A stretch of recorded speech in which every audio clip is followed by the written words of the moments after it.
आणि यानंतर आज दिवसभरातली तिसरी महत्त्वाची बातमी एमपीएससी परीक्षेसंदर्भातली। मार्च महिन्यात परीक्षा होते, जून महिन्यात निकाल लागतो, जुलै महिन्यात उमेदवार सुद्धा अंतिम होतात, निश्चित होतात। पण त्याच परीक्षेमध्ये नापास झालेला एक विद्यार्थी परीक्षेमध्ये पेपर फुटीचा आरोप करतो। साहजिकच त्याच्यावर कुणी विश्वासच ठेवत नाही, उलट त्याच्यावर मानहानीचा गुन्हा दाखल करण्याची भाषा सुरू होते। पण एका महिन्याच्या आत तोच विद्यार्थी खरा ठरतो आणि 35,000पेक्षा जास्त विद्यार्थ्यांनी दिलेली परीक्षाच रद्द होते। गोष्ट आहे ऋषिकेश गांगर्डे आणि एमपीएससीच्या ड्रग इन्स्पेक्टर म्हणजे औषध निरीक्षक पदाच्या परीक्षेची। 22 मार्चला झालेल्या परीक्षेत पेपर फुटल्याचं महाराष्ट्र लोकसेवा आयोगानं मान्य केलं। पोलिसांनी आतापर्यंत 6 जणांना अटक केली आहे, त्यात महाराष्ट्र लोकसेवा आयोगाचे 3 आणि पेपर फुटीसाठी जबाबदार असलेल्या 3घांचा समावेश आहे। मग प्रश्न इतकाच, तक्रार मार्चमध्ये झाली होती, तर मग एमपीएससीला जाग यायला इतके महिने का उजाडले? एमपीएससीच्या 3 अधिकाऱ्यांना अटकही झालेली असेल, तर आयोगाच्या वरिष्ठ अधिकाऱ्यांना याची माहिती नव्हती का? आणि माहिती नव्हती तर देखरेख नेमकी कुठे चुकली? यासह आणखी गंभीर प्रश्न उपस्थित होतात, पण त्याहून जोरदार राजकारण कसं रंगतंय तेही पाहूया।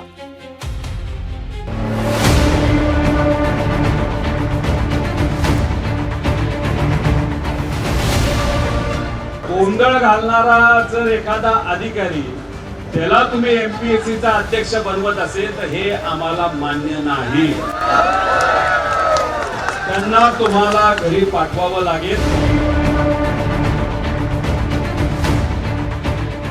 एमपीएससीला स्वच्छ करण्याची गरज आहे, स्टाफ देण्याची गरज आहे। स्वच्छ काय म्हणतो त्याला आपण, थोडासा अध्यक्ष असतील, सदस्य असतील, त्यांचा बॅकग्राऊंड तपासण्याची आवश्यकता आहे। अशा लोकांसाठी आता कडक शासन केलं पाहिजे। कडक शासन म्हणजे कोणाची हिंमतच होता कामा नये असं करण्याची, असं एक प्रावधान निश्चित त्या ठिकाणी करावं लागेल।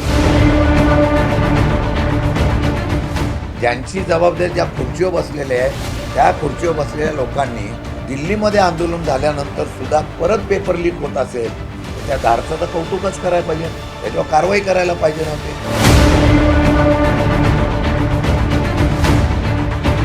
महाराष्ट्र सरकारला विनंती आहे की नुसत्या प्रेस कॉन्फरन्स तुमच्या स्पोक्सपर्सनला घेऊ नका, प्रश्नातून मार्ग काढा, काहीतरी ह्या पेपर फुटायचे कसे थांबतील याच्यासाठी प्रयत्न केले पाहिजे। राज्य सरकारने मात्र हे आता मनावर घेतलेलं आहे, पुढच्या परीक्षा पारदर्शित झाल्या पाहिजेत या दृष्टीनं व्यवस्था आम्ही उभ्या करणार आहोत। तर एमपीएससीच्या पेपर फुटी प्रकरणाचं हेच राजकारण एका व्यक्तीमुळे आणखी जास्त वाढलंय। त्या व्यक्तीचं नाव आहे सुनील गाढवे आणि त्यांचं नाव आज चर्चेत नेमकं का आलं तेही पाहूया। एमपीएससीचे अध्यक्ष विवेक विमलवार महाराष्ट्रातल्या फार मोठ्या एका नेत्याचे मित्र आहेत, एका शाळेच्या कॉलेजमध्ये। रोहित पवार आणि सुनील गाढवे यांचे एकत्रित फोटो हे बसलेले आहेत। पुन्हा शरद पवार साहेबांचे फोटो। सुनील गाढवे आणि रोहित पवार यांचा संबंध काय? आज सत्तेमध्ये कोण आहे ह्याला महत्व आहे आणि कुणाच्या काळामध्ये हे सगळे पेपर फुटी वारंवार होते हा प्रश्न महत्वाचा आहे। त्याच्यामुळे नुसते फोटो दाखवून प्रश्न सुटत नाही हो।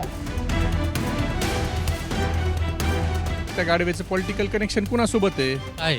भारतीय जनता पार्टीचे आमदार अभिमन्यू पवार यांच्यासोबत त्यांनी निकटवर्ती आहेत ना। सरकारची भूमिका यामध्ये अतिशय स्पष्ट आहे। माननीय मुख्यमंत्री महोदयांनी स्पष्ट आदेश या बाबतीत दिलेले आहेत। अरे तुमच्या आत्ताच्या ह्याच्यामध्ये पेपर लीक झाले, त्याच्यामध्ये त्याचं नाव आलेलं आहे आणि त्याचं नाव येताना कोणाचं जर समोर आलं, सत्तेच्या सहभागामधल्या माणसाचा आशीर्वाद असल्यानंतर माणूस धाडस करतो। नवनाथ बन यांनी हा नेमका कोणाचा कार्यकर्ता आहे हे अनेक फोटोंसहित दाखवून दिलेलं आहे। त्याची पार्श्वभूमी आता सगळ्यांना माहिती आहे, त्यामुळे विनाकारण याच्यावर राजकारण करू नये। आत्ताच आपण ऐकलं की विरोधक म्हणतात सुनील गाढवे सत्ताधाऱ्यांच्या जवळचे, पुण्याच्या महापौरांचे स्वीय सहाय्यक आहेत, तर सत्ताधारी म्हणतात की ते विरोधकांच्याच निकटवर्ती आहेत। पण ही व्यक्ती कुणाच्याही जवळची व्यक्ती असो, त्यांच्यावरती केलेले आरोप मात्र गंभीर आहेत। त्यांचा परीक्षेशी थेट संबंध कसा आला हे तपासात स्पष्ट होईलच। पण आता आणखी एक अतिशय महत्त्वाची अपडेट। अहिल्यानगरचा विद्यार्थी ऋषिकेश गांगर्डे यांनी सगळ्यात आधी पेपर फुटीवरनं भाष्य केलं होतं, तेव्हा एमपीएससीनं त्यांच्यावरतीच मानहानीचा गुन्हा दाखल करण्याचा इशारा दिला। पण आता त्याच एमपीएससीनं गांगर्डेचे आरोप जवळपास मान्य केलेत। त्यामुळे असं वाटलं होतं की आता हे गांगर्डे विषय सोडतील, पण असं होत नाहीये, कारण आज एबीपी माझाशी बोलताना त्यांनी सरकारला आणखी एक गंभीर इशारा दिलाय. तर आता ही री एक्झाम होते आहे, तर ह्याचा नेमकं आता विद्यार्थ्यांना नेमकं काय होईल, फायदा होईल किंवा काय? कारण पुन्हा तुम्हाला मेहनत करावी लागणार आहे, इतरांनी देखील मेहनत त्याच्या अगोदर केली होती. आता ते री एक्झाम हे एक गाजर दिलेलं आहे.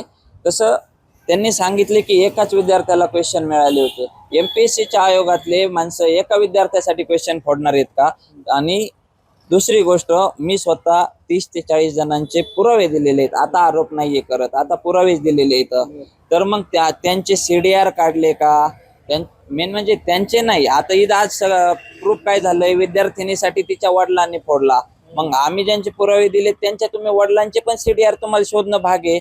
मग त्यांचे CDR, त्यांचे मोबाईलचं फॉरेन्सिक करा आणि यांची जी साखळी आहे ती शोधली का? ते एक क्लासवाला आला, त्याच्यानंतर अजून एक त्याला देणारा गायब आहे, म्हणजे त्याला अटक होणं बाकी आहे. मग ती साखळी शोधत सगळी लिंक लागणार आहे. तर ती साखळी शोधली का? असं कसं म्हणू शकतात ते की एकच जणाला मिळालाय? आता ऋषिकेश गांगर्डे 1 तारखेला खुलासा नेमका कोणता करणार, कोणता सनसनाटी खुलासा समोर येणार याची उत्सुकता आहे.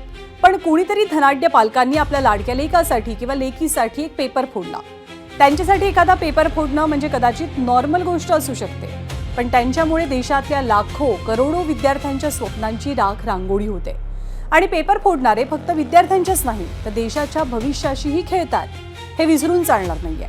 आणि त्यांना आळा घालायचा असेल तर आपल्या लेकरांचं शैक्षणिक भविष्य सुरक्षित ठेवायचं असेल तर राजकारण्यांसह आपल्यालाही सामाजिक पातळ्यांवरती मोठ्या बदलांची गरज आहे, हे नक्की.